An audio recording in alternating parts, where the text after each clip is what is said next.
mold, ceiling falling in, electrical. American Legion Commander Roger Wilson names just a few of the things wrong with the building where veterans and his outfit are supposed to meet. He says these poor conditions are driving members away. Because they just don't feel like the American Legion or veterans are even wanted here. In 2004, Legion members say they traded their meeting place at the time for this building, the former Neosho City Courthouse. The veterans claim there was an agreement that it would eventually be given to them. 10 years later, it still hasn't happened. They said yes to the city. Please, you want this building? Great, we'll go along with it.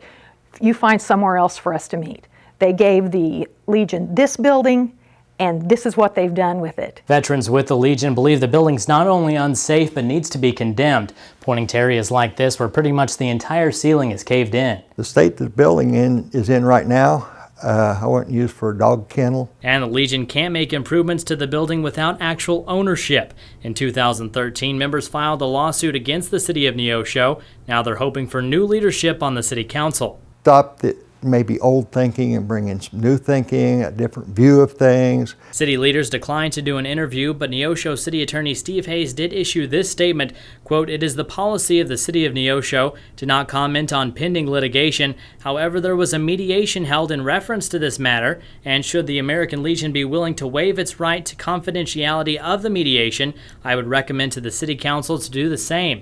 And the city's generous offers of resolution can be made known for each and every citizen and council candidates to analyze for themselves." Finally, as has always been the position of the city of Neosho, it holds no animosity towards the American Legion, fully respecting the sacrifice of each and every service member who has duly served our country. End quote. Neosho resident and veteran Dr. John Broom agrees the building is in disrepair, but he disagrees with the lawsuit. It's a shame to see this kind of infighting and this kind of parochial struggle here in a small town that's just getting back on its feet. He says the city has given the veterans other reasonable options. The city has offered the free use of the Lampo building for meetings, the free use of the Civic Center here in Neosho for fundraisers. Roger Wilson feels differently, hoping an election with new city council members will bring back members to his post. As those of us that came back from Vietnam, we felt abandoned then, and I feel abandoned by this now, by this city.